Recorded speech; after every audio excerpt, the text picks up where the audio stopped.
જો આજ તો પીવાની મજા આવી ગઈ કા આમ જો હા, કાલ કેટલી ખાલી કરી હતી કાલ બે અને પૂરી આજ આ ત્રીજી એમાંય ખાલી હોય એનો અવાજ આવે છે ખાલી કેમ નાખી હે હા, હું કહું બોલ આમ ને. જો હમ, આમ જો જિંદગીમાં છે ને હા. હે બીજું કઈ છે જ નહીં સાચી વાત છે સમજો આ દારૂ ને એ જ છે સાચી વાત છે અને હું કહું હા, કાલ છે ને મારે ઓલા આ બાબુ કાકા છે ને હા. એને મારે છે ને 5,000 રૂપિયા દેવાના છે હા હા હા તો તું લેતો આવજે ને અરે તું ચિંતા કર મેં હું છું ને હું કઈક નું કઈક કરી તારે 5,000 પણ દેવડાવીશ અને કાલ મારા તરફથી પાર્ટી 2 બોટલ નહીં 3 ત્રણ આ?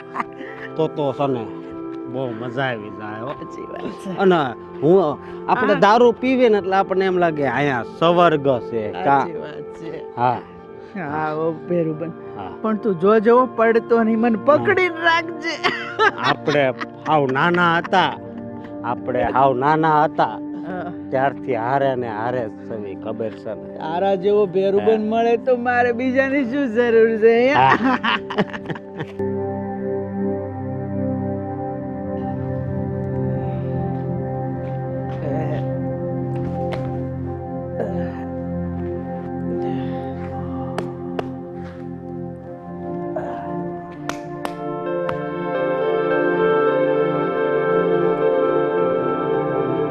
રાજ્યા દોસ્તાર બેસ બેસ બેસ આરામથી બેસ અલા રાજ્યા હા, બોલ ને આ શું યાર તું સસ્તો દારૂ પીયા કરે કઈ સારો બ્રાન્ડ વાળો પાલ પી તો કઈ મજા આવે કરે આમ લથડિયા બથડિયા ન ચડે એ છે ને નશો જ અલગ પ્રકારનો ચડે તું હોશમાં હોય પણ તને કઈ અલગ દુનિયામાં રહી ને એવી મજા આવે શું વાત કરે છે હા હજુ એક નંબર મેં છે ને કાલે ટ્રાય કર્યો હતો બરાબર એવી મજા આવી ને એવી મજા આવી જિંદગીમાં છે ને આમ પહેલી વાર આ દારૂ પીને જે સુકૂન મળ્યો છે ને જે નિરાત મળી છે ને કસમથી જિંદગીમાં ક્યારેય નથી મળી મને પીવો છે એવો દારૂ. હા બાકી આ સસ્તી બોટલો આપણા હોય ને એ ન મજા આવે એ તને થોડીક ઘડીક વાર એમ લાગે કે તે કંઈ પીધું છે થોડી વાર પછી કાંઈ નહીં આ તો અડધી કલાક પછી જોજે તારું બધું ઉતરી જશે આપણા તો પૈસા પાણીમાં વાત તો તારી સાચી છે ઓલું પીએ ને 24 કલાક નશામાં બસ જો આ તું કહેતો હોય તો એ દારૂ તને મંગાવી દઉં મંગાઈ દો ને તારે જેવો ભેરુબન કોઈ નહીં મંગાવી દઉં પણ બોટલ થોડીક મોંઘી છે બહારથી ઇમ્પોર્ટ થઈ છે ને એટલે કન્ટેનરમાં માલ આવે છે ને એ માલ છે તું જો પૈસાનું ટેન્શન ના લે આપણી પાસે છે પણ તું બોટલ લઈ આવી દે હા તો એક બોટલના છે ને એ લગભગ 2200-2300 રૂપિયા છે પણ મારી ઓળખાણમાં છે ને તો 2000 આપી દેશે 2,000 સારું પાકું હું તને લઈ આવીશ પણ તું મને છે ને બોટલ લઈ દેશે બોટલ તો ગાંડા છે ને જિંદગી ભર ખુશ થઈ જશે અને પાછો મંગાવશે કે ભાઈ આ જ બોટલ લાવી આ જ બોટલ લાવી એવી બોટલ છે સાચું ને અરે યાર 110 તને મારા પર વિશ્વાસ નથી ગાને તો ભાઈ પણ તારી ઉપર તો જીવ આપી દો મને પૂરો ભરોસો છે હો.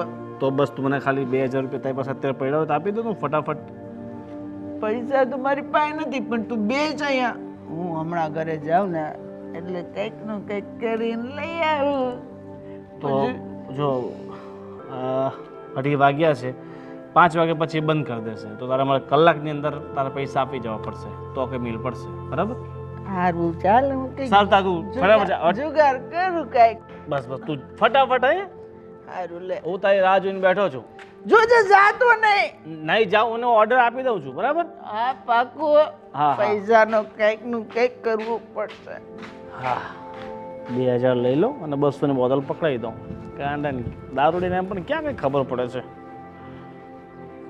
હા આનો કાચે નખાવાનો છે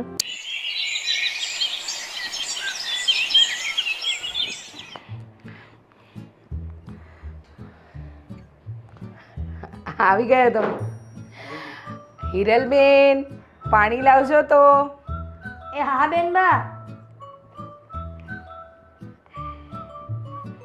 આજનો દિવસ કેવો રહ્યો? બસ આજે કામ વધારે હતું, થોડો થાક લાગ્યો છે, પણ હવે આરામ કરીશ. એ તો દેખાય છે હો તમારા ચહેરા પર. અને વાળમાંથી આજે સ્ટ્રેટિંગ કરાવ્યું લાગે છે. કંઈ નથી કરાવ્યું. સર જેઠાણીજી, હા જો આખા ઘરનું બધું કામ પતી ગયું છે. વાસણ બધું ઉઠાઈ ગયું છે. હવે અમે ઘરે જઈએ. હા તો હું શું કહું છું, તમે ઘરે જાઓ એનો વાંધો નહીં, અને કામ પણ બધું પતી ગયું છે, મને ખબર છે. હું ઉપર પણ જોઈ આવી, બધું સાફ સફાઈ થઈ ગઈ છે. પણ તમે બંને જમવાના બાકી છો.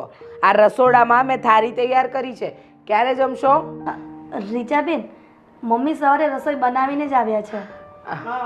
ને ઘરે દીકરો આવી ગયો હશે, એ રાહ જોતો હશે અમારી, એટલે અમે જઈએ ને સાથે જમીશું. વાત સાચી છે, પણ આટલા વર્ષોથી મારા ઘરમાં કામ કરો છો તમે લોકો, પણ ક્યારેય આ ઘરનું અનાજ નથી ખાધું હો તમે લોકોએ. હસતા મોડે તમે સાસુ વહુ હંમેશા આ ઘરને પોતાનું ઘર હોય એમ સમજીને કરો છો. સાચું કહું, હું બહુ નસીબદાર છું કે તમારા જેવા વ્યક્તિઓ મને મળ્યા. અને રીચા, અમે નસીબદાર છીએ કે અમને તમારા જેવા શેઠાણી મળ્યા છે. બાકી આ જમાનામાં ક્યાં આવા માણસો મળે છે? હા તો એ જ કહું છું કે આ જમાનામાં તમારા જેવા સારા વ્યક્તિઓ ક્યાં મળે છે કે જેને પારકા ઘરને પોતાનું સમજીને એ કામ કરે. અને તમને લોકોને ખબર છે, અત્યાર સુધી મેં એવા લોકો જોયા છે જે શેઠની ચાપલુસી કરે, શેઠાણીની ચાપલુસી કરે, રૂપિયા કઢાવે કે ઉપાડ માંગે કે ખાવા પીવાની બાબતમાં. પણ તમારા સાસુ વહુની જોડીને સલામ છે, તમે ક્યારેય આ ઘરમાંથી 1 રૂપિયાનું પણ હરામનું નથી લઈ ગયા. તમારી મહેનતનું જ તમે ખાઓ છો અને એ જ લઈ જાઓ છો. એમાં જ ભગવાન રાજી છે. બરાબર ને? બેન, બહુ મોડું થઈ ગયું છે. પછી મારા ઘરવાળા આવી જશે ને તો ફોન પર ફોન કરશે, મમ્મીને ક્યારે આવો છો, ક્યારે આવો છો. અમે જઈ. હા હા, પણ મારું માનો તો જમવાનું લેતા જાઓ તો સારું. ના ના, તમે જમી લો, અમે નીકળીએ છીએ. સારું. અને બેનબા, કંઈક કામ પડે તો જરૂરથી ફોન કરજો, હું તરત આવી જઈશ. એ હા હા, ચિંતા ના કરતા. અને તમને લોકોને પણ અમારા લાયક કોઈ પણ કામ હોય ને તો તરત જણાવી દેજો. હા સારું. હા, હા. જય શ્રી કૃષ્ણ. ખરેખર આ લોકો બહુ ઈમાનદારીથી કામ કરે છે. વિજય, તમને તો નહીં ખબર હોય, પણ હું તો 24 કલાક આ ઘરમાં એ લોકોની સાથે રહું છું. તમને ખબર છે, હમણાં અઠવાડિયા પહેલાં કેવો કિસ્સો બન્યો આપણા ઘરમાં, કદાચ તમે કલ્પના પણ નહીં કરી શકો.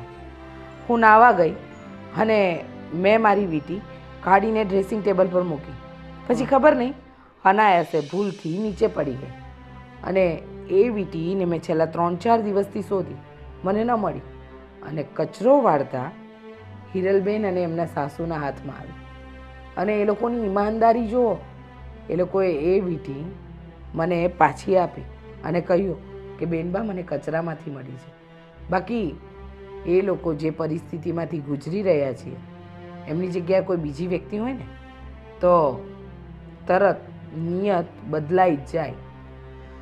એ તો એ વીંટી 10-11 હજારની થઈ જોઈએ ધારે તો વેચી બી શકે અને એમની પરિસ્થિતિ અત્યારે સુધારી બી શકે. પણ મેં તને કીધું એમ કે આ લોકો ઘણા સમયથી આપણા સાથે રહી છે અને ખૂબ સારી ઈમાનદારીથી કામ કરે છે. સલામ છે આવા લોકોને. અને આવા લોકો બહુ ઓછા મળે છે. ઓછા નહીં, આજના જમાનામાં તો હોતા જ નથી. પણ આપણે ખરેખર નસીબવાળા છે કે હિરલબેન અને એમના સાસુ એ બંને આપણા ઘરે કામ કરે છે, એટલે જ તો આપણે આટલા નિશ્ચિંત રહીએ છીએ. હવે થોડું ફ્રેશ થઈ જાઉં છું, પછી જમવાનું કાઢીએ. સારું.